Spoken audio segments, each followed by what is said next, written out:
what's up? Hey. So I have VODs. I also have that document that I talked about.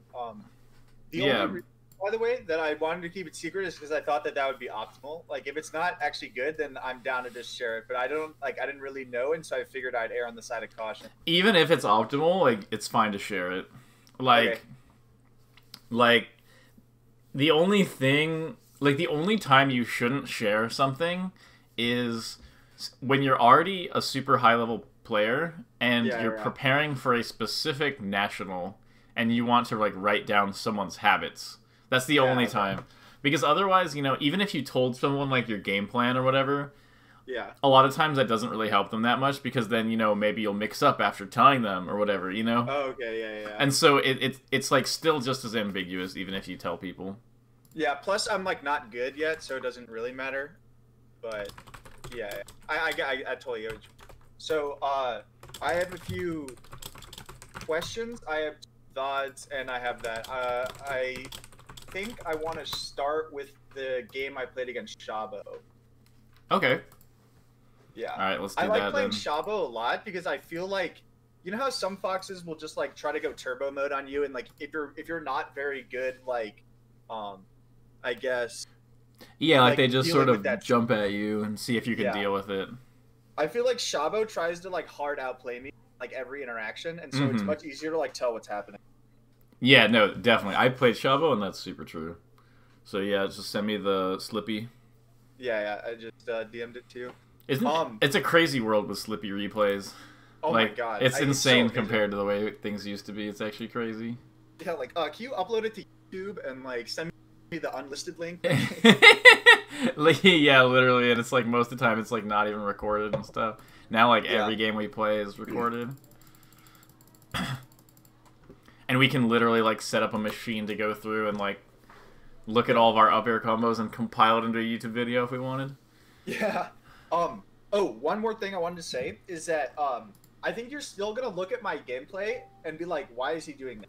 And I think the difference between now and what it was before was that I actually am aware, like immediately after I make a bad decision, that it was a bad decision, whereas before I was like I had no idea. Okay. So I think when you give me advice, like I'm still gonna be working on the stuff that we talked about from last time, but I think that I'm at a point where I can like sort of self-regulate that stuff and I can kind of get it. You know what I mean?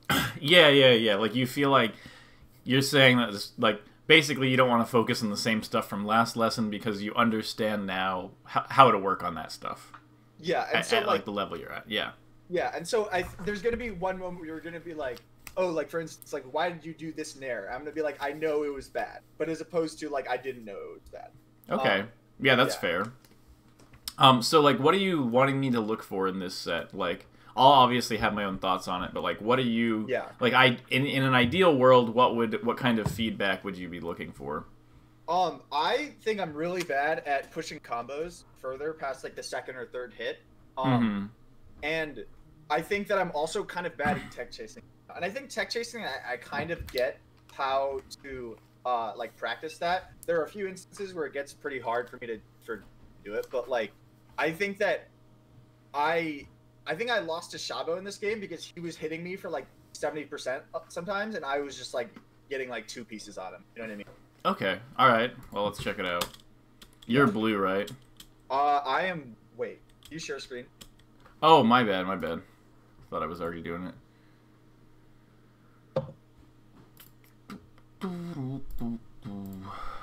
Okay. All right. You're blue? I'm white fox. You're white? Okay. I switched to white because I thought it made me better. It happens. That's fine. Okay. This was a raw read. I knew what he would do there. Like, because we played a little bit earlier. Mm-hmm.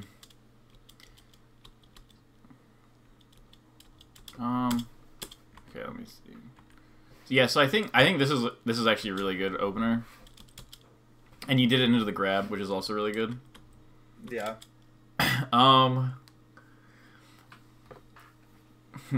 I think up smashing here is actually okay. Well, if you hit up smash to this side, I think it's fine. Up smashing this way, it'll put him up on the platform, potentially. But you did sort of like a mix-up, like turning around. Like, I don't know. This is kind of like a weird situation where like sometimes basically it's better to go for the regrab here, and sometimes it's better to go for like the up tilt. But the up smash is like it's acceptable here. Like I'm not gonna focus on it. I think the up tilt was too early of a percent, right? It wouldn't knock down, but you can still do it, and then he'll still be stuck in the air. Like it's okay. It's kind of an ambiguous section, so I'm not gonna worry too hard about it. Okay, so you get the tech in place. You get that up tilt. That was good too. You get the tech chase. I think I meant to back air there, and then I like panicked after. Yeah, I think you overcommitted here. Yeah. Like, so yeah, this is actually good. And then he goes to here, and then, like, I'm pretty sure you actually jump before he does anything. Like, you're not actually, like, here, basically, you should just run here, and then stop right here, like, crouch, like, right here. Okay. And then, or just foxtrot to here.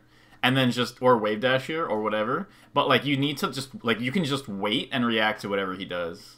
Yeah. Like, especially if, he's gonna, like, if he's gonna miss tech here, like, you can just react. Yeah, you jump way too early, and then you're out of position for this. So, yeah, okay. That's what happened there.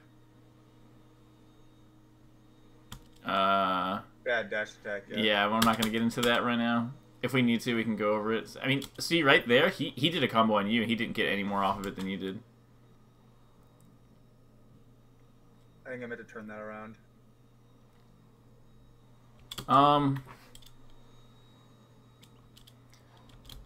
I think right here... yeah, okay. There's a lot of things you're doing now that are, like, okay. Like, that aren't... that's an upgrade. That aren't necessarily awful, but, like... If he's here and he short hops, like right here, this is very obviously like your opportunity to get out of the corner. Yeah. So I feel like you kind of missed that. But running out of the yeah, running out of the corner afterward, that was totally fine. Okay.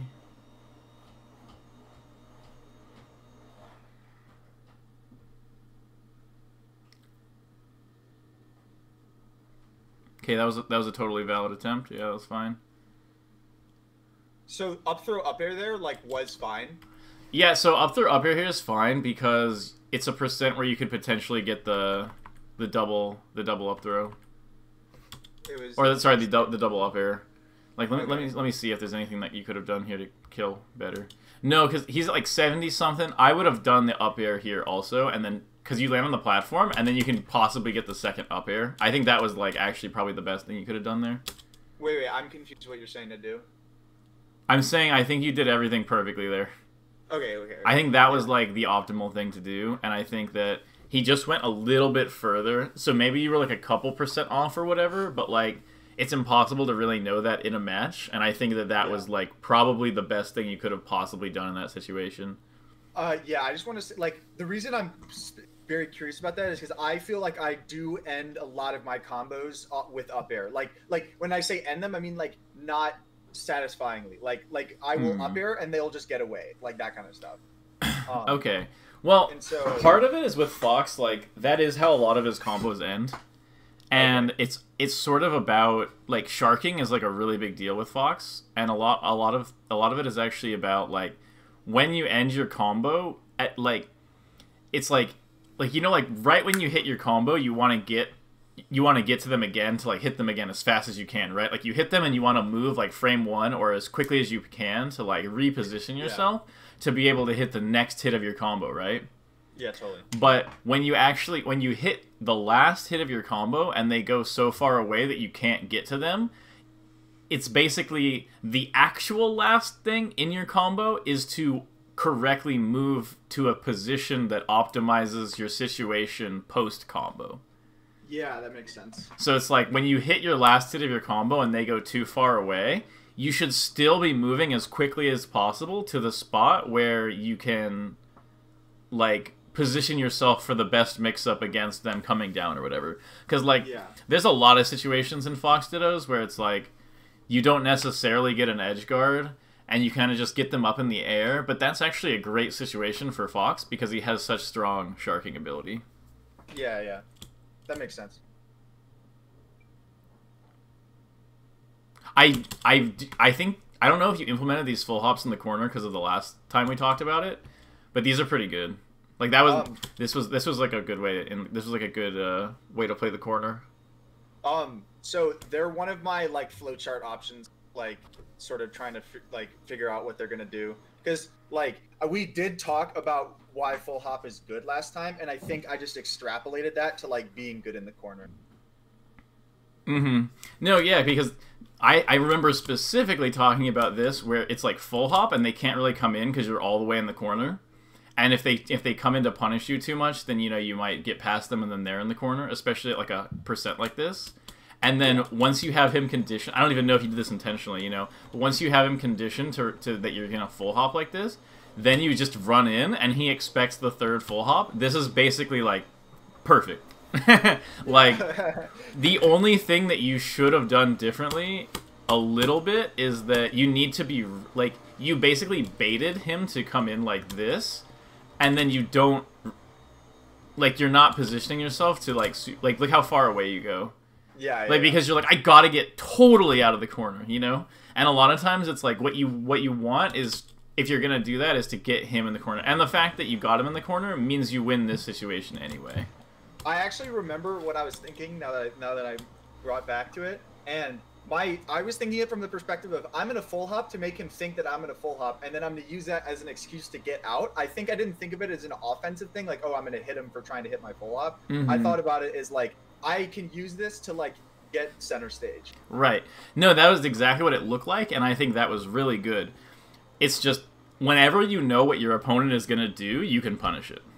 True. Yeah, I've actually never thought about it like that. So it's like if you're in a bad situation, but you can actually read, unless you're literally recovering with like up B, But like if you're in a kind of bad spot, but if you can read what they're gonna do, you can like layer more onto that of like, I'm gonna get out of the corner, and then also if he does the commitment that I'm looking for, because it's still a mix-up. Like you running out of the corner is still like a read, And so it's like, if you're already making the read to run out of the corner, then it's not that you need to like also read that he's gonna full hop like that, but you should be ready to react if he does take the bait.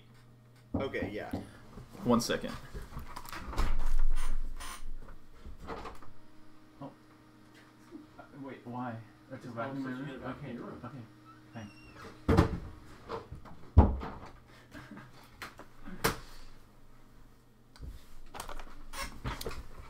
Okay. I feel like that always happens. I feel like we always. No, I'm telling you, they literally. I mentioned it in our last listen. They literally have frame perfect timing. That as soon as I literally, I can sit in my room all day and not a single knock. But the second I start a lesson, they're just like, I need to interact with it. They literally just showed up. My dad just showed up to give me a vacuum and be like, here's the vacuum you're gonna need later when you vacuum your room. I'm like, thanks. I was gonna just get it from the opposite end of the house. I mean, I guess so. Whatever. It's literally every single lesson though. It's insane. It's frame perfect. Okay. It's like Wispy when yeah, playing, it's like Wispy. Exactly. It's exactly like Wispy, dude. Okay. So yeah, that was that situation. So that was mostly good, remember, but just you need to be ready because you're already reading that he's gonna full hop. So you should at least be ready to react to it if he jumps over you like that. Okay. He just reads you an invincibility. That'll get you every time. Mm-hmm. That was supposed to be a Nair Shine. That was not supposed to be a dash attack. Okay. Also, this is like when you're in invincibility. You're like, I don't know what this was. I don't know what that was. What were you thinking here?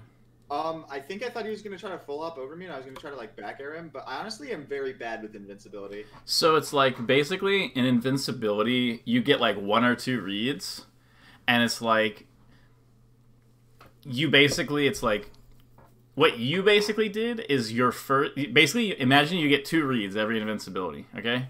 Yeah. And your first read put you in a position where you get no second read. Yeah. And so what you want to do is you want to put yourself in a position, basically, every time you're in invincibility, try to do one read, and hopefully that read puts you in a position to be able to do one more read. So it's like, in this situation, like, you come back. Okay, so you're right here. What would probably be better here is you could... okay, so your two options here are basically... Because you're pretty sure that he's going to full hop from the platform. Your two options here are to either, like, dash dance right here and look for him coming down, or to full hop waveland off the tip of the platform right here. Okay, yeah. Because if you do that, and then he comes like this, then you still have the opportunity to, like, catch him. But because you do this, it's basically, like, hoping that he's, like, right here. And the thing is, like, basically, if you're going to go for a commitment like this, where, like, you only get one read... then you should have gone for it all the way and, like, double jump back air and tried to hit him for sure. Okay, yeah. But you went for, like, a weird, like, option coverage thing. It's like, just be very aware. You have 2 seconds. Like, you have 2 seconds of invincibility from the moment you drop off the platform. Yeah. And so you basically just get a little bit of time to, like, catch him where he can't... Like, it almost seemed like you're still moving, like you're vulnerable. But you're not. You know? Like, he can't hit you during those 2 seconds. So you can actually position a lot more aggressively.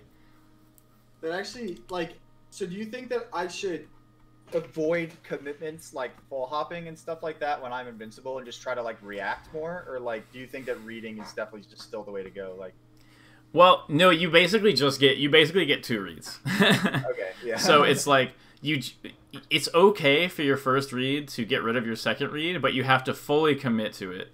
Whereas, like, in your case, it was like, you did your first read in a way that made it so you don't get a second read, but you also did it so committal that like... Or you didn't commit to it hard enough. Like, you didn't actually throw out a move.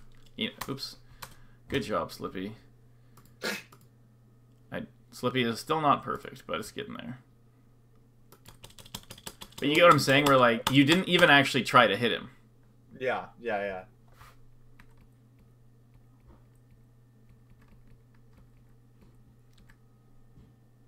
Was it right here? Right here. Yeah. Right here.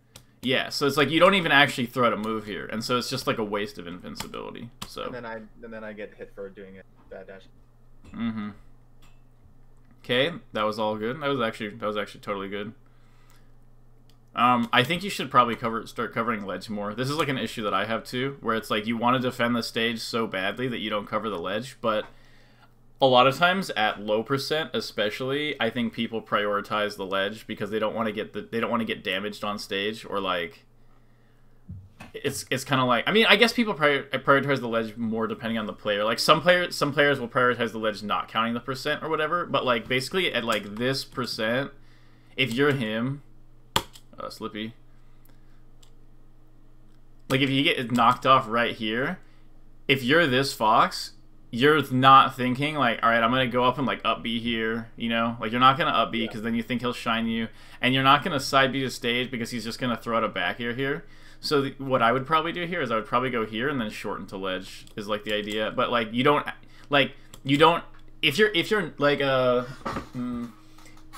if you're not gonna here, this is like a universal concept basically in Smash or in Melee at least, is like if you're not gonna cover ledge, you at least have to make it look like you might. Okay, yeah. Like every time. Like never, if you're gonna read on stage, that's perfectly fine, but you always have to make it look like you might go to the ledge. Always. Yeah. Because that'll at least make people second guess. Yeah, so I actually had a question about this specific thing. I was watching, so I had several different people tell me about a week ago that I was like trash at edge guarding, right? Mm-hmm. And so what I did was I started watching like Leffen a little bit and like try to see like at least the positions that he took when he was edge guarding, right? Mm-hmm. And so I felt like he was doing a lot of standing on stage, like under side plats and stuff. And I think that I now get that there was more specific, more like, I guess, I don't know if nuance, but I guess complexity to the position that he was taking than I thought, because I think that I am taking like the horizontal, he is like threatening ledge with the wave dash off, and I think that I'm just taking like the fact that he's located in that spot as like enough of a threat without actually threatening ledge. Yeah. No, I agree. Okay, yeah. So I should have stayed grounded there then. Yeah, 100%. Because basically you can unreactably short hop back air here to hit the side B, or you can unreactably up tilt, or you can unreactably grab ledge, and so he has to guess. Whereas if you do this full hop, I would go to ledge every time here. Yeah. As him, and it's just safe.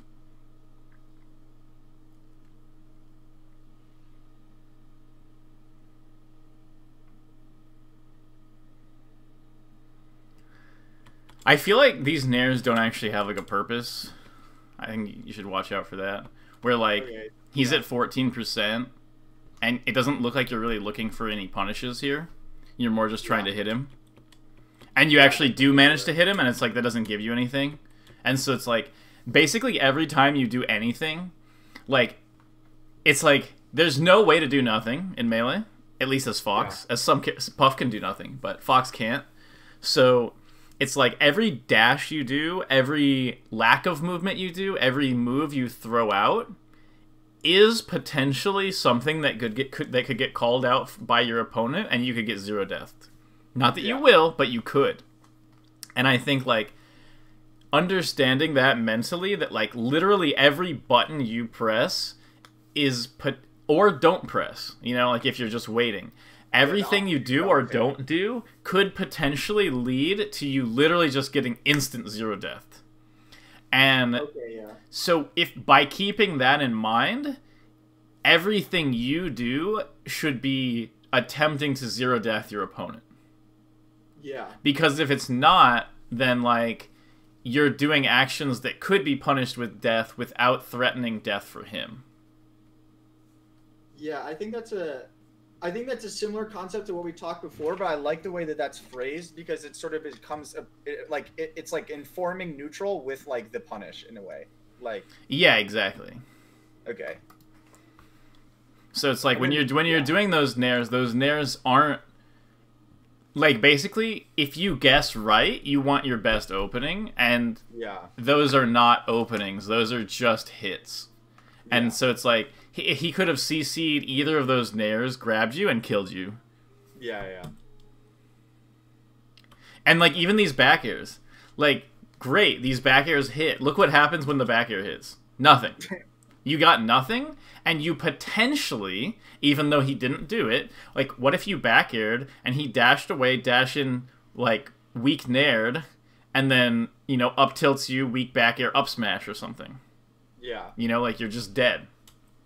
So what do I use to like cover the platform when I'm pressuring them in the corner and they're at a low percent? Because that's like what I go to, like back air. I just try to back air them, but you don't have to. You don't have to do anything. You can also do back airs that are a little like basically okay. So if you want the Cody Strat for this, the Cody Strat is he sort of dash dances and then he'll basically he'll try to bait drop from platform or wave dash off platform. And I think that okay, so the way that Cody does it specifically is Cody will still use the full hop bear at this percent, but what he'll do is he'll bait for a while first, where he'll dash and then he'll suddenly do like a cross up back air or something. And it's basically that's like the more aggressive end of it. And the less aggressive end, which is probably more like what I do, I would just dash dance right here. Like you have center, like you're winning. Like you're winning because you have center. And so like he needs to make something happen, not you. Okay. So this remember last time how we talked about how like mixing up between who is like making the action and like who is reacting is like a mix up in and of itself? Mm-hmm. Does that mean that like in this situation that I don't really want to mix that up and I just kind of want to be the person who reacts? Well, so it's basically like if you could win the game without ever having to do a mix up. One sec, I'm gonna put a towel underneath the door and just hope I can block some of this sound because the vacuum seems pretty loud. I don't know if it's bothering you or not. It doesn't bother me at all, but it might be. It's not that loud? Okay, guys, it's just loud in my room. I'm glad the mic's not picking it up too much. Then never mind. But okay, so basically, it's like if you could play the game and you could win off only reactions, you should never do a mix-up ever. Yeah. Like, if you're playing against Bowser or whatever, and all you have to do is dash dance and wait for him to do something, and then you just whiff punish, there's no reason to ever do a mix-up, because that opens you up to losing. Yeah. So, your default should be you want to react, and you never want to do a read, but you're basically forced into doing reads and mix-ups because of how the situations work. Like, you can't, against good characters, you can't react to every situation. Yeah. And so, in some situations, you are forced to do a mix-up. But if you're in an advantageous situation, and you're not forced to do a mix-up, there's no reason to do one. Okay, yeah, that makes sense. So what you can do from here is that you could, like, let's say you're dashing right here, and you're safe. The goal is not to dash dance here safely, and then just wait for him to do something. That's not how it works.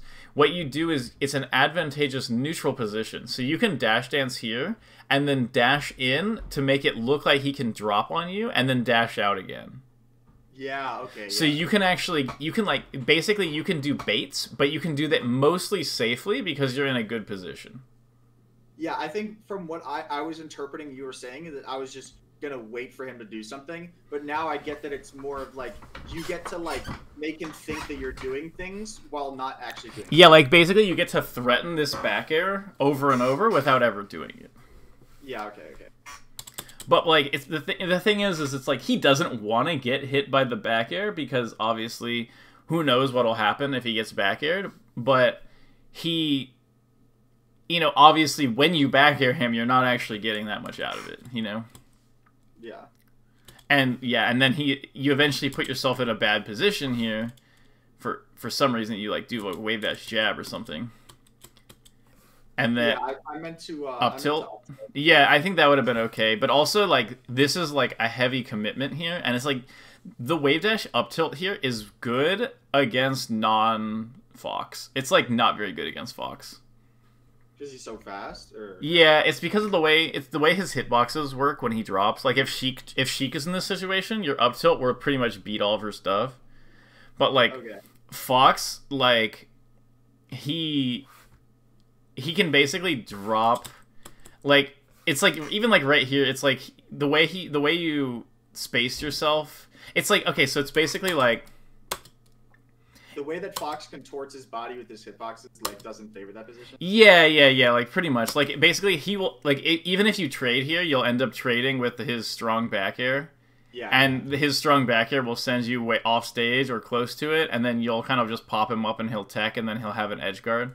So it's partially like the percents too, but the thing is, it's just you're usually, if he's at like 80 and you're at 0, maybe it'd be okay, you know. But the thing is like even like if you're in this position and you up tilt here, it's like even if you're right under the platform, he can just wave dash off back air you. Yeah. Okay. So there's a bunch of factors, but versus Fox, it's just generally not quite as good. That was a really bad back air by him. I wanna try to find like some things you could do to improve on better. There's like it feels like I can feel it, but I haven't pinpointed it yet. Yeah. A big part of it is that intentionality of playing neutral towards the punishes, though. I think that's like gonna be the root of it. Ooh, that was a good fair. Okay, so this is actually a perfect situation to demonstrate this. Is that like, so the way to play neutral is like you obviously want to do the smallest commitment possible. But so basically it's like you want to use your dash dance to create small risks.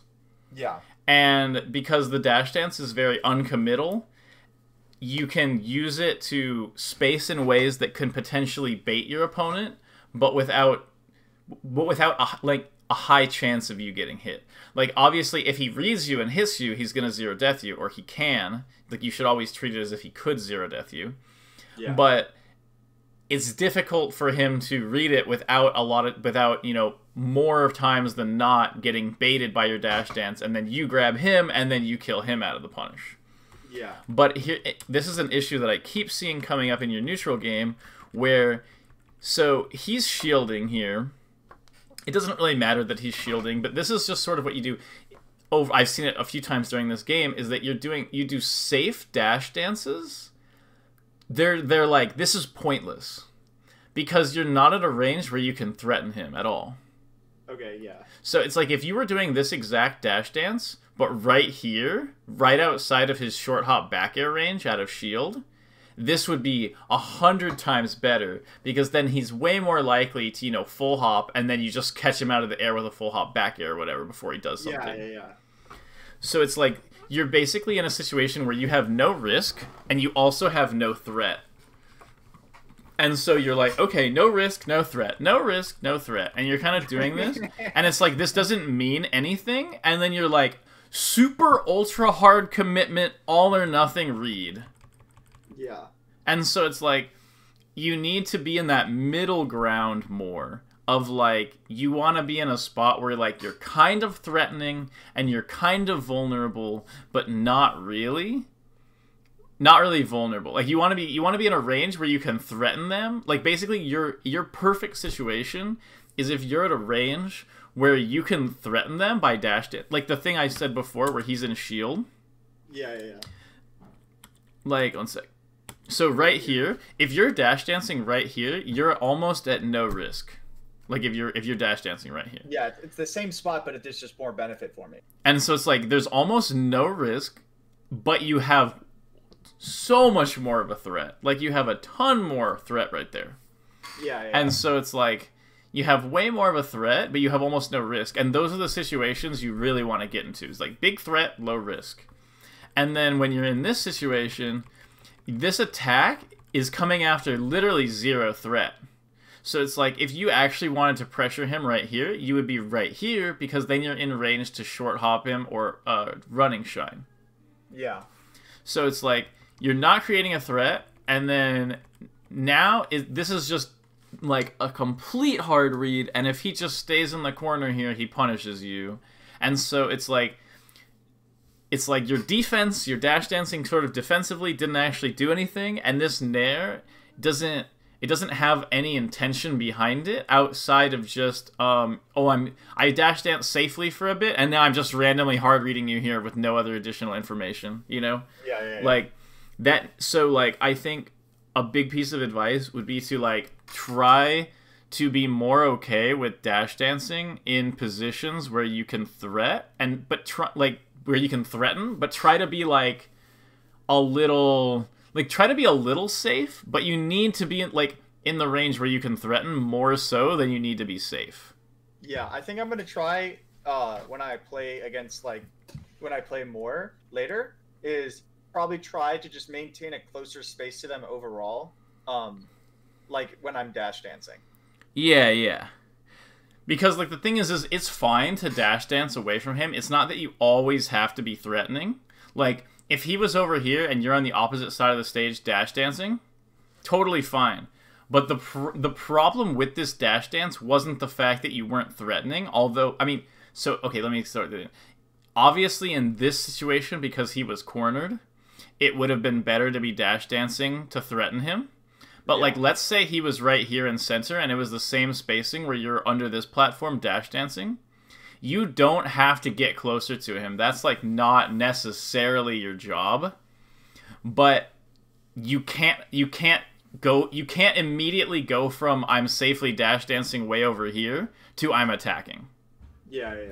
If you want to dash dance safely, that's fine. Everyone does it all the time. But you want to turn that dash dance into, you know, maybe you poke out. You know, you dash, poke, and then you come back, and dash, away, then you come back in, you know? Like, Yeah. So it's like, it's not about necessarily playing closer to them, but you should only be attempting mix-ups when you're already close to them. Okay, yeah, that makes sense. So that's like a better way to reduce it. Okay, he just hard reads you there.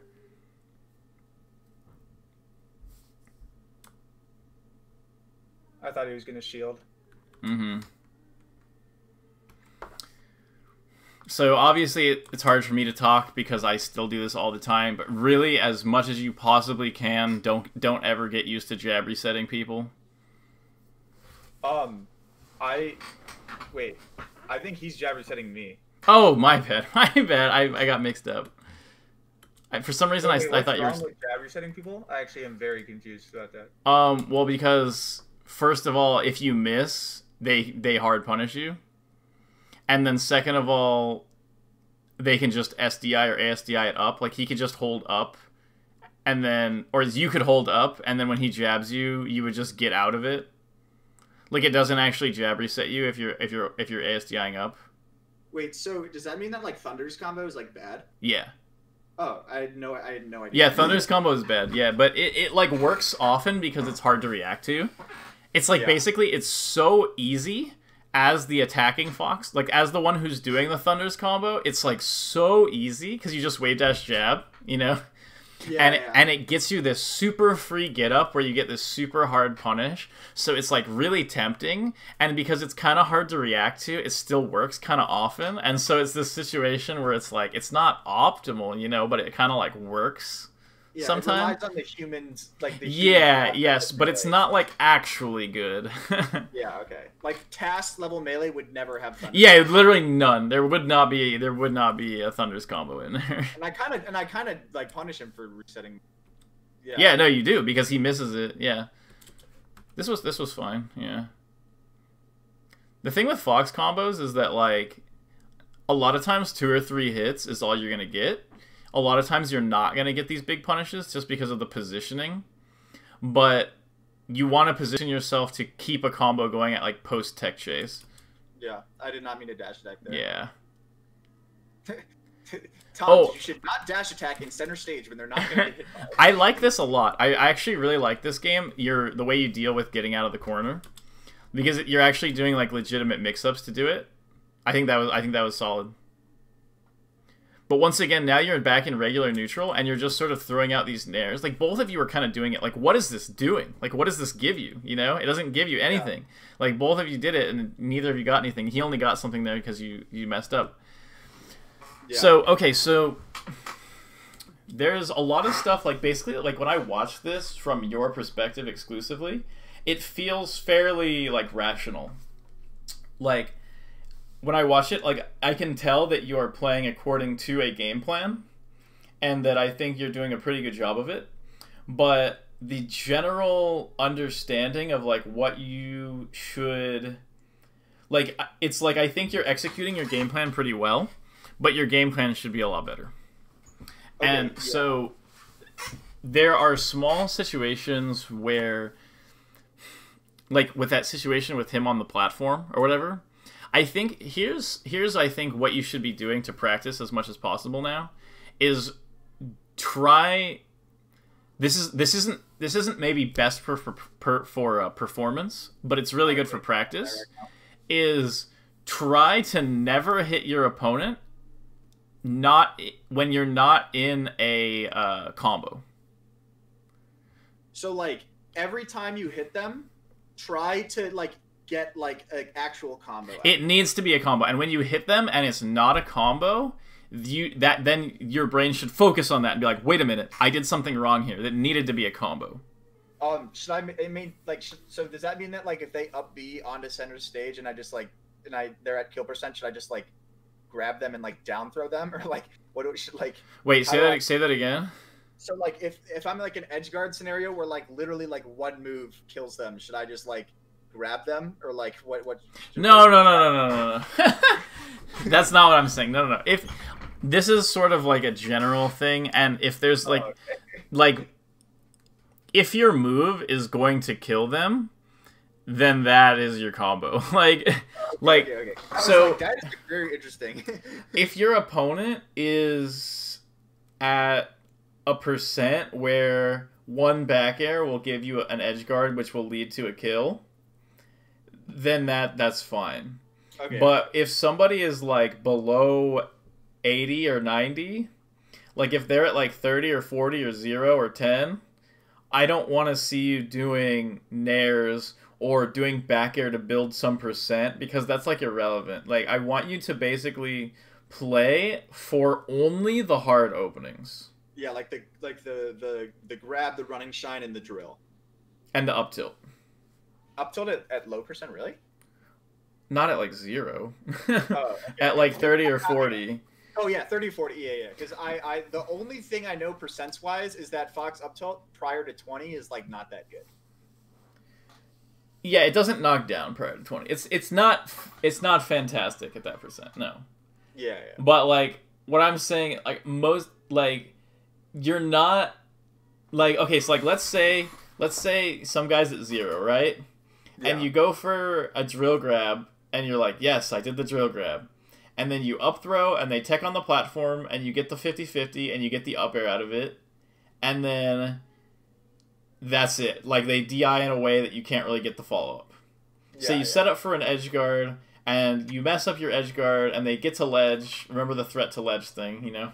But they get to ledge, they get back, and now they're at like 40. It's like now you're in that situation now where you still want to try to do your hardest combo out of that. Yeah. So it's like the thing that's the most missing from your play is that it looks like, first of all, when you're playing neutral, you're not actively threatening to like bait people. It looks very much like you're saying like, I'm going to attack at a random timing. That is like the feeling of your neutral that I kind of get, is that like you're like, I'm safe and now I'm attacking at a random timing. And it really needs to be much more of like, I could hit you here, I could hit you there. Yeah, and like I hit you. And then it's kind of like, oh, am I running away? No, just kidding. I was actually holding space, you know. And then they come in, but you're actually waiting for them to come in, and then you hit them or whatever. Yeah. That makes a lot of sense. So it's like dash dancing basically has 2 ways to bait, and it's the forward bait where you pretend you're coming in but you're not, and the backwards bait where you pretend you're running away but you're not. Yeah.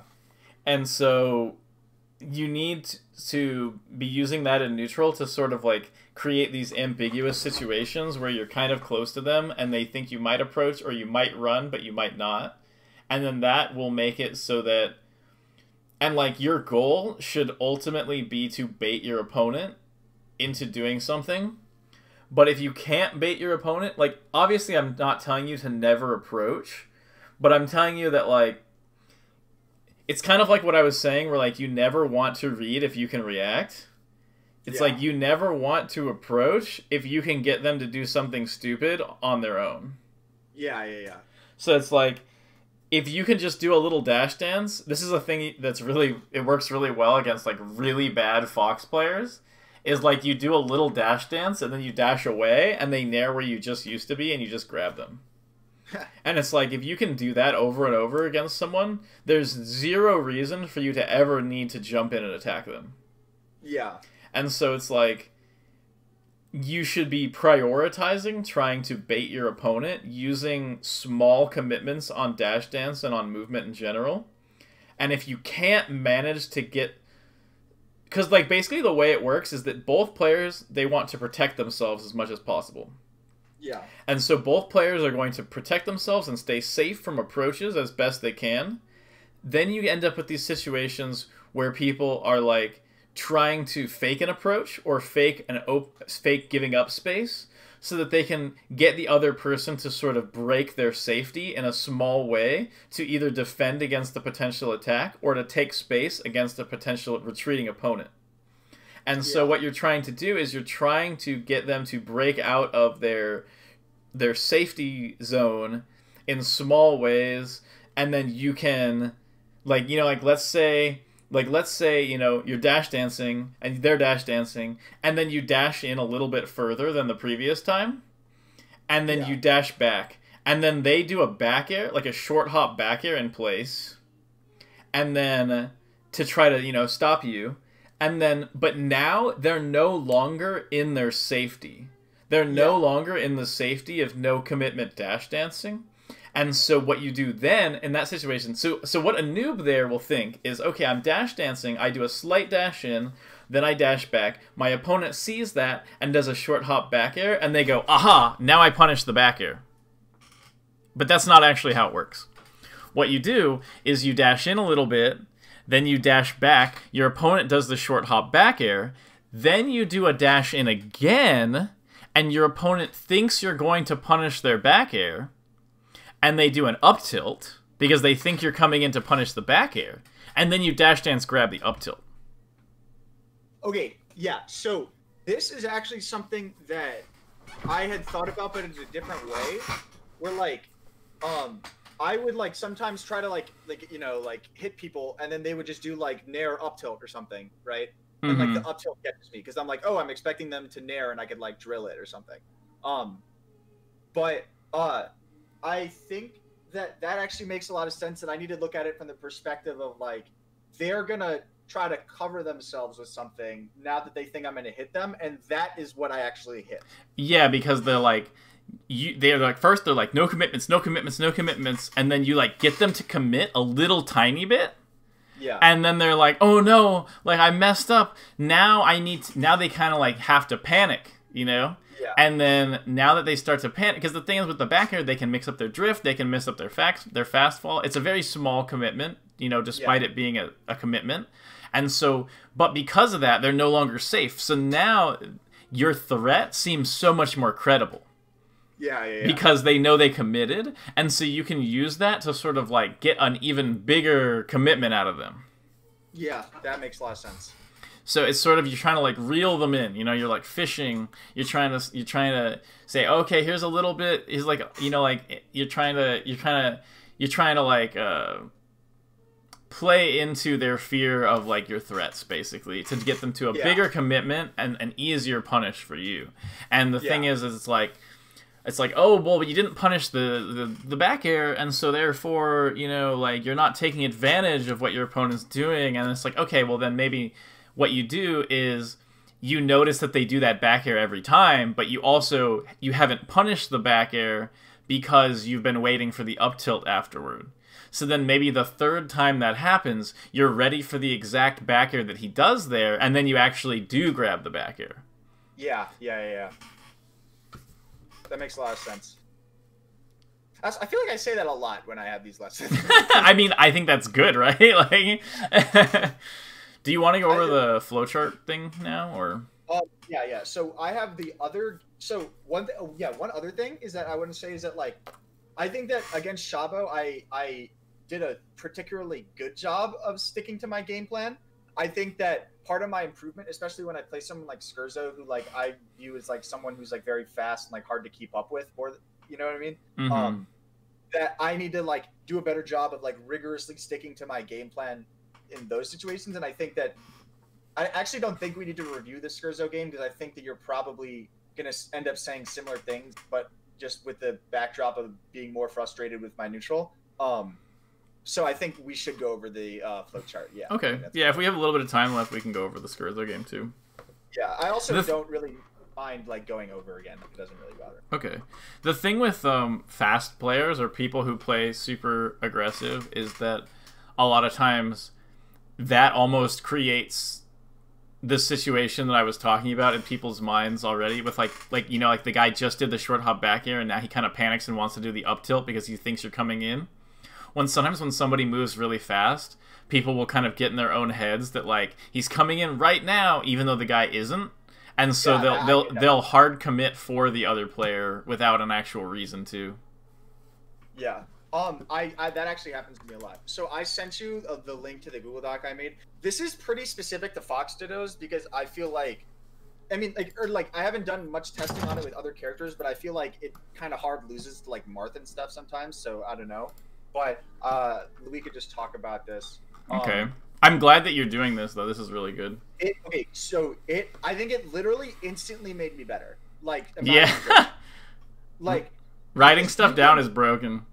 No, it's so broken. Like, so you came to me second lesson and you're like, Tomz, like, why, like, you don't do any moves that, like, make sense. And I was like, okay. Like, after that, I was like, all right, let me just write down, like, the moves that I personally think make sense. And then that is, like, now I'm going to focus on, like, trying to rigorously stick to that. You know what I mean? And so that is how I thought about it, and I really think that it helped. Yeah, good. All right, let's go over it. It's a good description of whip punishing. Okay, sick. Glad come on. All right, let's see. Approaching neutral options, running shine, nair drill. you left out down tilt, and you left out grab. Oh yeah, the stuff that I left out, I feel like is more of like I guess I don't know. I feel like it's like a mix up or like a read or something. I feel like it's kind of scary to like raw grab people. I don't know if I'm like. I feel like I would need to pay attention more to their movement, but I'm curious more about down tilt. I feel like down tilt is like kind of like laggy, right? Like, isn't that? Well, the thing is, okay, so for both down tilt and grab, and the thing with all of these options is that the approaching neutral options aren't about running at someone, throwing it out, and having it hit. It's about the threat of those options. Okay. Because, like I said, your goal is not to throw out an approaching move and having it hit the opponent. That is never your goal. Your goal is for your opponent to get scared and do a commitment, and you get an easy punish. Yeah. And so, like, basically, the opponent knowing that you could do a down tilt or a grab, like let's say your opponent, like I said, like, let's say your opponent nairs in place, and you dash at them. If they think you might grab them, their behavior might be different than if they think you're about to nair them. Like, if they think you're gonna nair or drill or running shine, they can shield versus all of those. Yeah. But they can't shield versus your grab, and so if they think that you're going to run in and grab them, then their behavior will need to be different.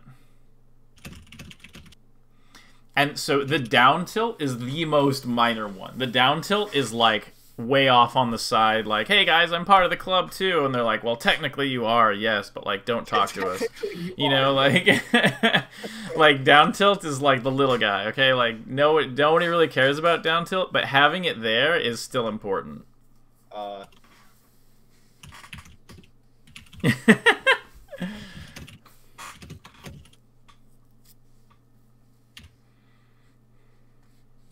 Okay, yeah. So it's like basically if you run at someone and then they're afraid you're going to do anything to them and they run away, and you're in that situation where you're kind of chasing someone for like a decent period of time, they need to at least be somewhat afraid that you're going to down tilt there, even if you only do it 1 out of every 50 times. So it's like the point of all of these moves is never to actually approach with them. They're purely there to make the opponent scared. Yeah. And realistically, sometimes they're still going to hit, and that's good. Like, if you're going to read your opponent's movement and it'll hit. But like, the critical part of all of these moves is for playing neutral more so than approaching. Yeah. Okay, yeah, that makes a lot of sense, actually. So, for your defensive neutral options, if you're talking about the Fox Ditto specifically, your defensive neutral options should specifically beat their approaching neutral options. Yeah, like, you should say, this option beats these approaching neutral options, you know? Yeah. Like, if they do a running shine, drill in place is the answer to running shine. Yeah, yeah. And also dash dance grab can beat running shine. But dash dance grab isn't going to beat drill or nair very effectively. Sometimes you can get it, but it's not going to be that often. So a lot of times against nair or drill, you want a full hop instead. And against, usually you up tilt when somebody tries to run in and grab.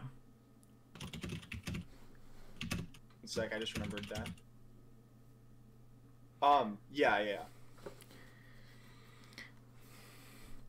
I think that, like, so I think that I try to think about it from their perspective of, like, what do these beat out of here? Mm-hmm. And so I put in, like, the drill to answer, like, the running shine. I think the up tilt, like, beats the nair. Like,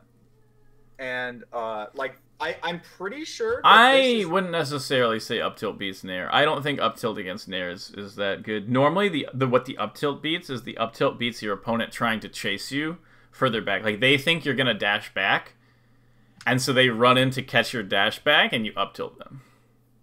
That's usually where up tilt is used. Um.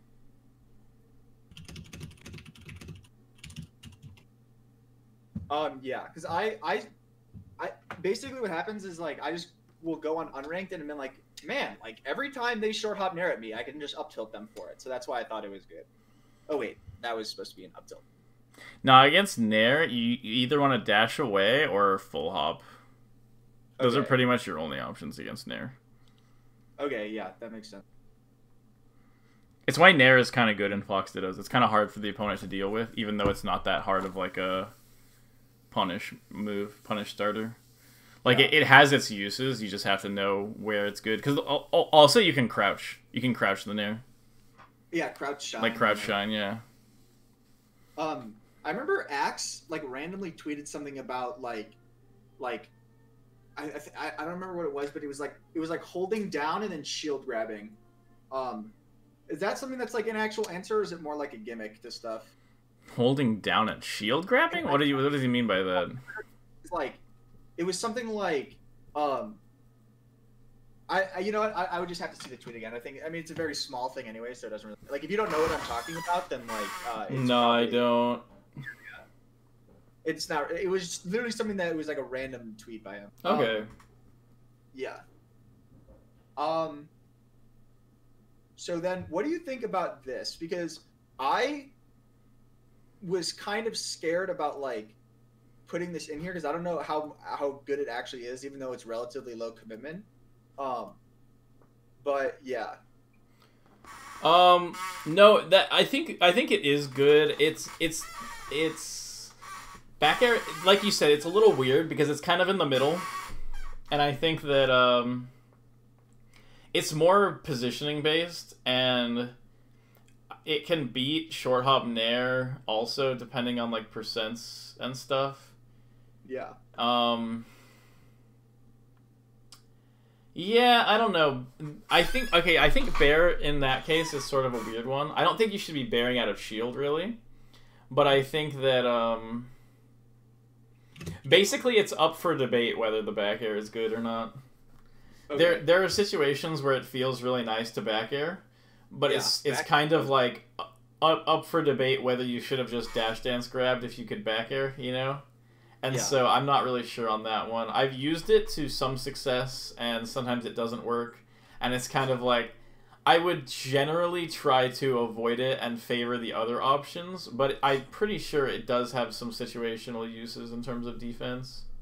Okay. And especially if you're like on the platforms. Like if you're on the platforms and then you can sort of drop a back air or jump off the platform and back air, punishing people's jumps, I think that's pretty good. Yeah. But in terms of grounded options, I'm still on the fence over whether the back air is actually good or not. Sometimes it's like, nice, I did the back air, and then other times I'm like, man, I should have just done something different there. Okay, so for the corner pressure thing, I sort of adapted like the Leffen mix-up to like be my corner pressure, and I think it's kind of a gimmick, but it seems to be like a decent position to take in general, so I think it's fine. But basically what I will do is I'll stand like at the edge of the side platform on the inside, and I'll like turn my back to them. And what that does, it threatens like the up tilt, and then randomly sometimes I'll like nair them, and then they'll shield in the corner because they're like, oh, like he's either gonna up tilt me or nair me, which I'll both get beaten by shield, and then I'll just grab them. It's a solid mix-up, yeah. But like that is like essentially like how I corner pressure, and I'm not really sure like how complicated to make it. Like, like.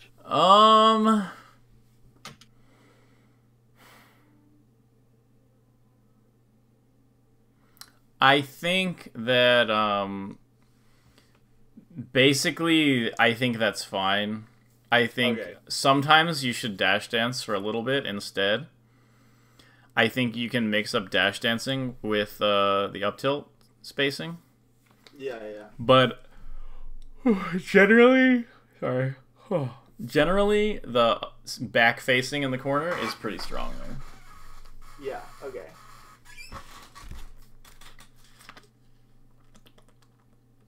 And then we have the back air here that we sort of talked about. Like this, it's like what I specifically use. If you scroll down a little, it's like I literally even say it's just like specifically for full hop out of the corner because that's like the only answer that covers these three things. Um, and Yeah, definitely back air the full hop out of the corner, 100%. Yeah, but then at lower percents, you're saying that that's when I can sort of add like the dash dance mix up thing to this corner pressure and like. No. You do the dash dance so that they think you're gonna short hop nair in. Okay, yeah. Because it looks like you're gonna short hop nair in, and so they're more likely to full hop, and then you back air them out of the full hop. But what if they're at like 10? I mean, what are they? Like, remember that situation with Shabo where like he was like I back aired him like 2 times and then like he was still just on the platform and he could have punished me for it, and we had that like exchange about like that back air not really doing much. Like I'm not. Well, really that's sure. when he's already on the platform. Okay. Yeah. And the thing is like, if he's cornered at like 10%, the nair is actually still kind of good there. And he, like the thing is he has to be scared of the nair, because then you're gonna, if he jumps and like if he, let's say he full hops and you happen to nair in, then you do nair double shine and he's dead. Yeah. And so he has to worry about that a bit. And so a lot of times it's like it's still scary for him to sit in the corner, but if he full hops out in that situation, like I wouldn't say that you can really get too much out of it. I would say you can either full hop back air it or you can shine it. Like if he full hops up, you can try to shine that. But like you're not usually gonna get that much out of that situation. Like that's like a situation, like it's not usually that heavy. Like you can sort of, basically you're threatening a possible gimp there. Like you're threatening an F throw from the edge. You're threatening a nair double shine. Or somebody was saying drill, but I'm not sure about that, because then you might actually get like shield grabbed out of the drill, because he might be shielding for the nair, and then you get back thrown at edge, and that's pretty bad. And if he jumps into, cause like I think he has a high chance of jumping there, and so I would say that, like the drill's not usually that good. Whereas the nair is pretty good against shield, and it's pretty good against jumping, and it's pretty good against like up tilt and stuff like that. Like it's pretty likely that the nair is good there. Like I would almost always nair there, and then see if he's gonna full hop, and then if he full hops, I'm like whatever. Like if I nair and he full hops right before my nair, I'm kind of like and I just run back to center. But then if you can get like the back air or the shine on the full hop, like that's the thing too. Like I've definitely done a ton of times, like I'll dash dance right in front of them, and then I just read the full hop and I full hop up shine and I get them and they die. Yeah. The reason I think that the shine is good is because this is somewhat in a different situation, but like Shabo was doing this thing to me when I was playing him IRL, where like sometimes he would react to my up B angle by like jump shining, and like it would really send me kind of far, and so I feel like that's pretty good. Yeah.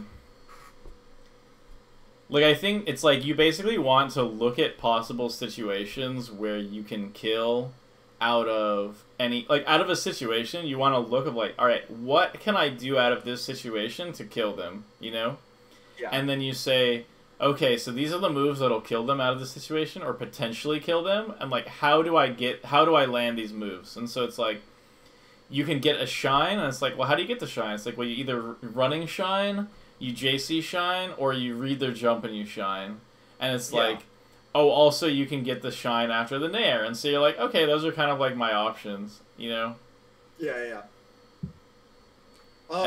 So it's like, it's all about finding the thing that hits the hardest, and then coming up with mix-ups of like, well, what if I just run up and go for this move, you know?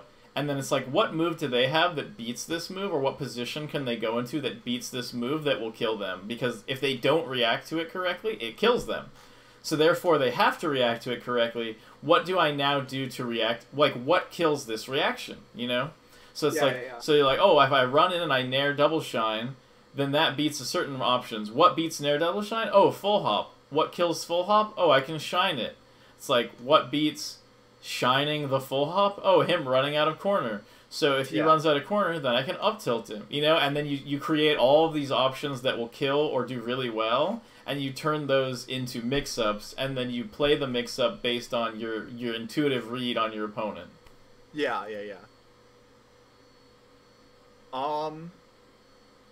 Yeah, I don't know if I have any more questions regarding corner pressure, but the last section is about getting out of the corner. Short hop Nair drill, run up shield, full hop the platform, run through them.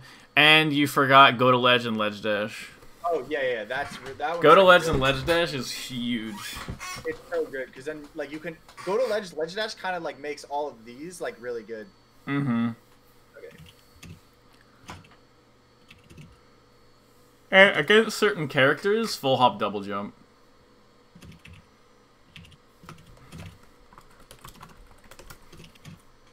Excuse me. Because, against Peach, if you full hop out of the corner, she'll just full hop Nair read you. Yeah. Or full hop up air read you. But if you full hop double jump, she actually can't catch you. Yeah. So, I'll put that here. It only works versus the characters that have trouble. Like, basically only works versus Peach, but I thought I'd mention it anyway. Like full hop instant double jump. Yeah. Because the double jump has a higher vertical velocity. So, like, when you say full hop instant double jump, do you mean, like, jump and then immediately press jump again? Or do you mean, like, jump, wait to get to max height, and then jump? No, I mean, you double jump, like basically double jump when you're at, like, short hop height out of your full hop. Oh, yeah. So just, like, press the jump button twice. Yeah. Okay, yeah. But not, like, instant, you know, like, a little bit. Because the thing is, like, as within your full hop, you're rising really fast at the beginning. Yeah. And then it slows down how much you're rising up to the peak. And so at the beginning of your full hop, you're rising really fast. And so it's fine. But then you're going to start slowing down. So before you slow down too much, you double jump. So it's like full hop double jump rather than like it's not like you double jump on frame 1 of your full hop. Yeah. You do it when you're like still below the platform though. So if you don't have any more comments about this document, I do have a few questions that I like reserved for prior to this lesson. Okay, yeah, go for it. I think basically making this document is good, and I think sort of basically adjusting this document, going over, looking at things from different angles and things like that. I think, like you said, you could feel it helping you. It's very good to sort of think of things like this and like create a game plan based off of that. And I think that like the main thing to take away is that you need to be both playing neutral so that your threats are more prevalent. Because, like, none of these approaching options up here, if you're at a range where none of these options can be threatened, your opponent has no reason to break their safety. Yeah. And so if you throw out one of these options from a situation where you weren't doing any threats, like, basically if you throw out these options and they're still in their safety spacing, they're just going to beat you. That's what they want. They want you to do something dumb, like run in there. But it's like you need to trick your opponent out of that zone using these threats, and then these threats actually work, or these defensive options work if they commit. Yeah, that makes a lot of sense. Because like a common one is like you're dash dancing really quick, and then you do a little bit of dash back, and then they take space by dashing in, and then you just drill them. That's when then the short hop drill in is like relevant. Yeah, you were controlling that space, and they thought you weren't. Yeah, exactly. So my first question is like, how in like the world do like I practice edge guarding? Because I have like people that have told me that I mentioned earlier, but like my answer to that was like basically take Leffen's stage position and then like learn like throw combos that can like be like setups for edge guards. But like, how do I like work on like developing a flowchart? Because like I don't really like, is that something that I do through VOD review or like I'm not really sure. Okay, so what you should do is basically hard read options, and like hard read ledge, hard read going high, stuff like that, and figure out where those things can cover other options. So like, let's say a super, super basic one is, you know, you hard read them side being to ledge. So you wave dash off and you grab ledge, and that covers the side B. And sometimes they do the side B, and then that's great, and you get them. But sometimes they don't do the side B, and, you know, maybe they side B on stage, or maybe they up B.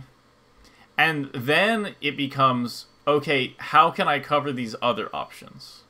Okay. So it's like, first, what you want is you want to make sure that the things that you're doing to cover the option that you want works. And then you also want to figure out which options does it not cover. And then you sort of look at, like, you want to get to a point where you have an option that covers every possible recovery they do. And then you want to look at it, and because you're never, I'll tell you this already, there is no flowchart that covers every single option. Yeah. That is not a thing. So what you want to do is you want to find options that can cover other options. So you, like the thing where you go to ledge, where you're like, the most basic one is you read side B to ledge, you grab ledge, they up B instead, then you refresh and double jump back air the up B. Yeah. And so it's like, that's really obvious. And it's like, okay, well then what if you read the up B? Oh, well if you read the up B, so this is sort of how the process works, is like, well, let's say you read the up B, so you full hop out to shine them out of the up B. Did they up B? Great, you get the shine kill. What if they side B? That's how you end up with the Armada side B, where like he full hops out to read their up B, and they side B past him, and then he just drops and side Bs them. Yeah. You get that because he's hard reading an option, and then saying, all right, what are the options that beat this option, and how do I find options that I can do to beat that? And then, so you basically want to figure out ways that you can cover more and more options, and then eventually you reach a point where you have mix-ups of saying, like, I can't cover all the options all the time, but I think that he's going to do options sort of in this range of options, and so I'll read with this. Yeah. But it starts from having options that, like, it starts basically from hard reading, and then you cover options that those hard reads don't work versus. Yeah. Okay. So I think that's the best way to practice it. One thing I can think of as like an example is like one thing that I noticed some people would do is they would like forward throw someone off, right? And then they would immediately drop down and like shine to cover like a double jump that came out instantly, and then they would then react to a potential side B. So like they would forward throw, shine, like yeah. Side Bs, they just jump in back air. Mm-hmm. And I thought, like, I did that a few times. I was experimenting with that. I'm like, oh, like, I can kind of get, like, how this is covering, like, multiple things. Mm-hmm. Yeah, okay.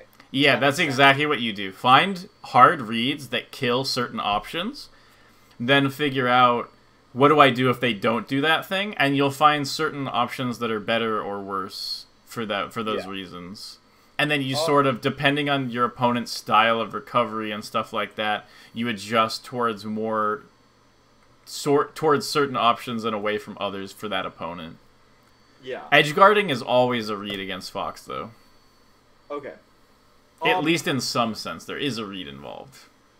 My next question is, I've been like playing like a lot of Fox Dittos, partly because I find it is like literally the most fun shit ever in any video game. They're really fun, yeah. But like, I feel like I kind of want to learn the game like one matchup at a time, but I only want to do that because it like sounds like it's really like a good idea, because I learned like how to learn a matchup before I learn the other ones. But like I don't actually know if that's true, and I don't know like how should I approach playing characters. Like, what do you recommend for like my path forward? Because if you tell me like, no, Tomz, like you gotta be playing like every character under the sun, like I will. But like I just did Fox only because it's like fun and I feel like it's good. I would say if you feel like you're making big progress in a matchup, then keep with the matchup. Okay. And when you feel like progress sort of slows down, this is just sort of a universal, like whatever you're doing, if it's making you big progress, keep doing it. Yeah. And as soon as it starts slowing down, you got to mix it up. Yeah, okay, that makes sense. But I do think that it's the best thing to do is focus on a specific matchup or two, depending on, how you're feeling. Yeah. And it's like, but if you really want to practice Fox Dittos, I think it's totally valid to just grind Fox Dittos. But it's important to also, like, if you're going to do that, it needs to be coupled with a lot of analysis. Like, Okay, don't just grind out a bunch of Fox Dittos, because grinding basically just, if you're not analyzing, grinding basically just optimizes what you already have. Yeah. And it's like, the reason why playing against multiple characters can sometimes help you when you're grinding is that you start seeing parallels between the matchups. I've been grinding this against one character, but now that I do it against, I've been grinding Waveshine combos against Peach, but now that I play against Falcon, I can feel like these slightly different Waveshine combo options sort of opening up, or whatever like that. Yeah, so there is value in that, but there's also a lot of value in playing one or two matchups at a time, and super hard focusing on like how to get better at that matchup. So I would say it's like there is no right answer, and I think it's totally valid to be focusing on Fox Dittos, but it has to be like very analysis heavy. Like basically every session you play of Fox Dittos, you need to be specifically testing things, trying things and testing things. Don't ever just like play it, because like otherwise you're going to be adapting to specific Fox training partners rather than learning the actual matchup. So, do you, like, when you say that I need to be specifically trying things, like, I feel like I want to, like, practice rigorously sticking to my game plan, because that's kind of, like, an issue. So, do you think that, like, I should probably improve on that before I start trying things, or do you think that I should, like, not worry about my game plan? No, okay, here we go. By trying things, I'm not talking about, like, in-game trying out random ideas. Okay. I'm saying make adjustments to your game plan, test it, and then look at the results. Oh, yeah, okay. That actually makes way more sense. So, like, if you're going into a session against Fox, you can say, I am going to specifically try to read going to ledge, Yeah. And then you mess with that, and you improve your game. Like, every session needs to go towards game plan improvements. Yeah. If you're grinding in one specific matchup. Let me write this down. Like, every single session, you need to be, I should have up throw up smash there, and then you're like, okay, I'm going to make sure I up throw up smash instead of up throw back air there, or whatever, Like, at kill percent.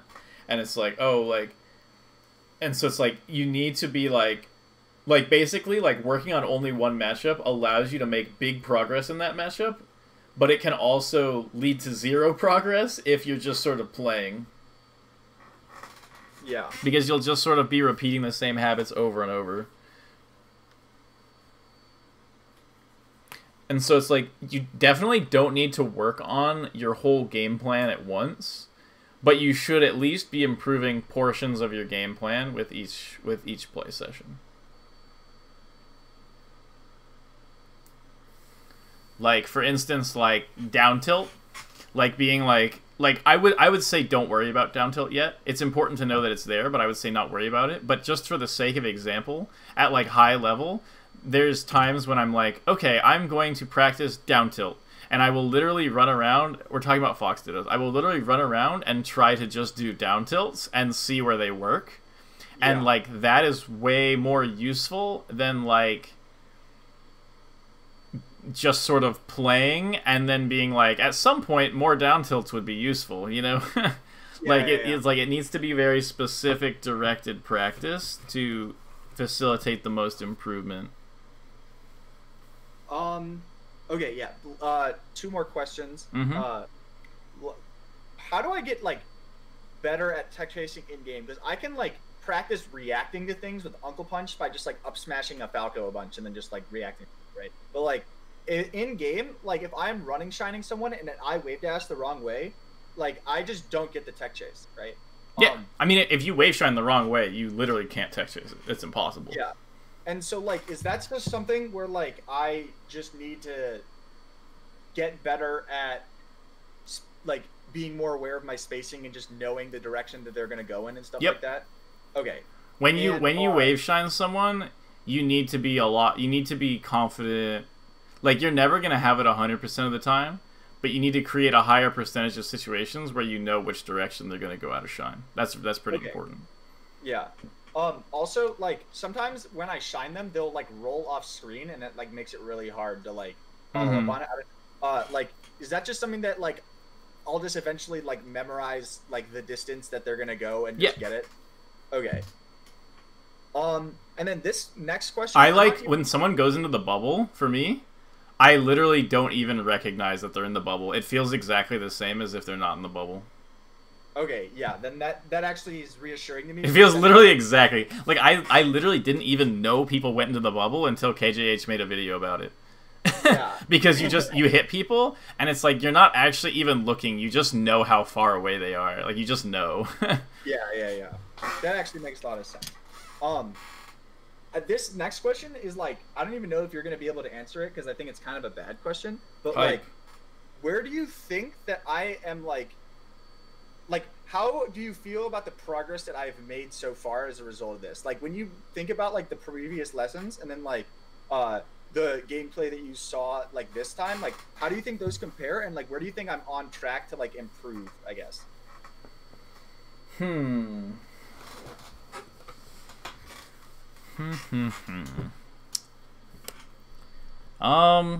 think that you're right. That is a very difficult question to answer. Yeah, I don't even I honestly don't expect like an answer, but like I just figured that I'd ask it because I'm like I am extremely invested in like the actual answer to that question, even though it's probably impossible to actually answer.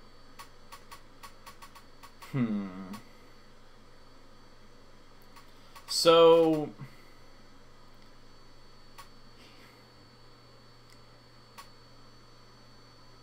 here's the thing is that improvement as a whole in terms of improved performance is a complicated topic.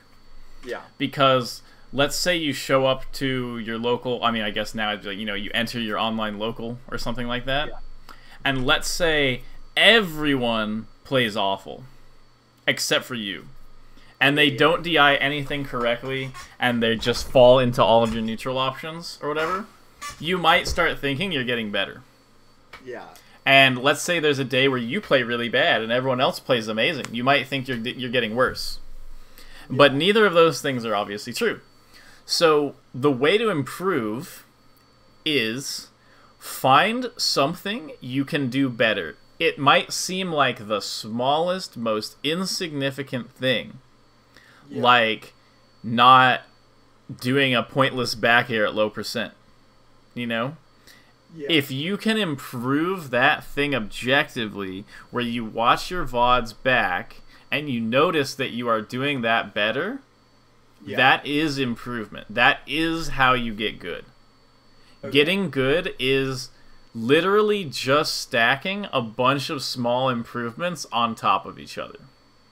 Okay, yeah. And so, to get good faster, all you have to do is do more of those improvements than other people. Yeah. So it's like if you show up in a week and you have fixed more specific issues than other people, you will have gotten better than them. You will have improved more than they did during that time frame. Yeah. And so there is no way to look at your play and say this is your exact trajectory, etc., in terms of like where you're at. Like the way that you can sort of map trajectory is when people start consistently taking sets off of players at a certain level. And so at the level you're at, it's not something that you should super worry about. What you should be focused on, like basically it's like it didn't seem like Cody had much of a trajectory until he did. Like, he was just sort of another player until he was suddenly getting really good. Yeah. And that happens with everyone. Like, Zane, too. Zane was just, like, another pretty decent player until he started getting really good. So like your actual like trajectory of you as a player will hit later. That makes a lot of sense, actually. Because sometimes like, you just look at people on the top 100, and it's like they're like, you know, let's just random year. Like in 2017, they're like here, and then in 2019, they're like top 10, and it's like, what the fuck? Like, when did that happen? Yeah, no, exactly. I've been playing slightly long enough to like remember IBDW as literally just like the full hop meme guy. Like, and like it's actually like I remember that, and then I like he was like beating HBox. I'm like, wait, what? So what happens is that they're up to a certain level. It's very difficult to tell trajectory because there are so many things to work on that you can't tell how fast people are getting better. So, like, let's say someone has 1,000 things to work on, and they come back the next time, and they have 900 things to work on. You don't really know if those 100 things they had to work on were actually just so easy that they just blew by them, or if that is their general rate of improvement. But if somebody has 30 things that they have left to improve to be able to beat HBox, and they come back the next time, and there's only 15 things, then you start being like, whoa, okay, this person is getting way better really fast. Yeah. So at the current level you're at, it's not really something you need to worry about. But I do understand you're very invested in getting better. And so what I'm telling you is that if you can consistently, objectively improve, like there are parts of the game where, like, you know, being tricky, like people tell you need to be tricky, right? Like you got to be tricky, but like that isn't a part of the game that you can objectively improve easily. Yeah. So what you need to do is you need to find things that are easy to improve on and improve those. Yeah. And like the more, like that's what I'm doing with my Falco right now, is like there are so many things I could do. Like, oh, I could be doing this super special laser spacing a little bit better, you know? But it's like, that's not what I'm worried about when I can't consistently wave shine combo with Falco. Yeah. So it's like, if I can take a wave shine combo that I usually don't hit, and I can turn it into a wave shine combo that I do always hit, that is an objective improvement, and I know that I'm improving no matter what.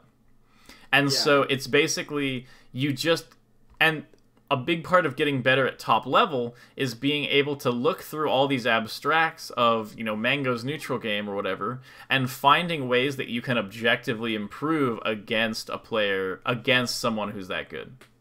Yeah. And so it's like, just focus on the specific, focus on objectively improving aspects of your play, and you will get better. Okay, yeah. I guess my I said I only two more, but that's fine. One that I just remembered.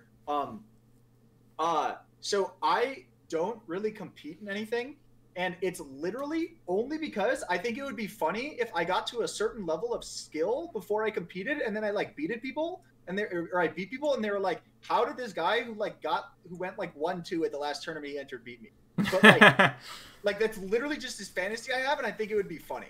But like, do you think that like I need to compete in order to improve, or does it not matter? Because like I'm literally just doing it because I think it's funny, and I can't really see a downside. Personally, I think you should be competing as often as possible. Okay, yeah, then I'll do that. Like, I actually really enjoy playing in tournaments, so it's fine. So the reason is that playing the game and playing in tournament are two completely separate skills. Yeah. And you can improve at the game on your own without entering tournaments. That is totally true. But you can't get better at being a tournament competitor. Okay, yeah. And so basically what you're saying by doing this is you're saying, I'm going to improve at the game, but I'm going to forego practicing competing for a while. But all that does, it might not actually make you better at the game to play more tournaments. It might not. but it will give you practice at being a tournament competitor, which is a totally separate skill set, and you want as much time as possible invested into that also. Okay, yeah, that makes a lot of sense. So it's like you don't want to forego that, because then later you'll have all this in-game skill, but you'll be behind in tournament skill, and you'll have to like catch up tournament-wise. Yeah. And so it's like, that's okay, but you want to start tournaments as early as possible just so that you have tournament experience. Like, it's like, that's why I'm entering tournaments a bunch with Falco. Yeah. Is that like, even though I'm good in tournament as even a general skill, I don't have Falco in tournament competitor skill, you know? Yeah. And so it's like, I'm improving at Falco a lot, but it's totally separate from improving at Falco in tournament or improving as a tournament player. And so even though I'm not getting the results I want as Falco right now, I'm just doing it for purely the experience of it, so that, you know, like, by the time I'm actually good with Falco, I'll have 50 Falco tournaments under my belt. Yeah. Okay, yeah. That's all I really have. I think, like, honestly, like, by the end of the year, like, I could get to a point where I'm like, I think that I've been putting a lot of hours into Melee recently because I really, really want to be good at the game. Mm-hmm. And I think that, like, at least from my point of view, it feels like I'm improving pretty quickly, where, like, you know, I feel like last month I was, like, literally getting, like, 4 stock, like, every time by some people. And you're definitely improving quickly, yeah. And, like, my ultimate goal is to, like, actually be, like really good. Mm-hmm. And so that's why I always enjoy these lessons, because I feel like I always walk away from them, like, having a lot more things to think about, and it makes it easier when I'm playing next to, like, improve, because then I already have these things that I can think about, and I don't have to, like, come up with them, I guess. Mm-hmm.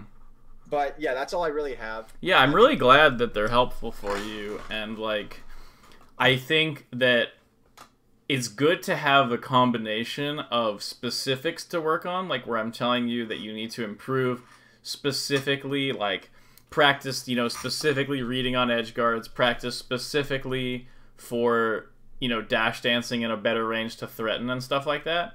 And then also providing more abstracts of, there's situations where you don't have to, like, commit, like, you know, you want to bait a little bit harder. And, like, I feel like having a combination of those is really good, because, like, it gives you specifics to work on, but generalities to think about.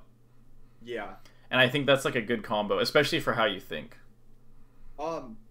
So I don't know if there's anything else you want to leave me with, but I'm definitely going to rewatch this lesson in, like, 2 weeks or something. Mm-hmm. And I think it's been about an hour and a half, so I'm cool to call it here if you want. Okay, yeah, no, that sounds good to me.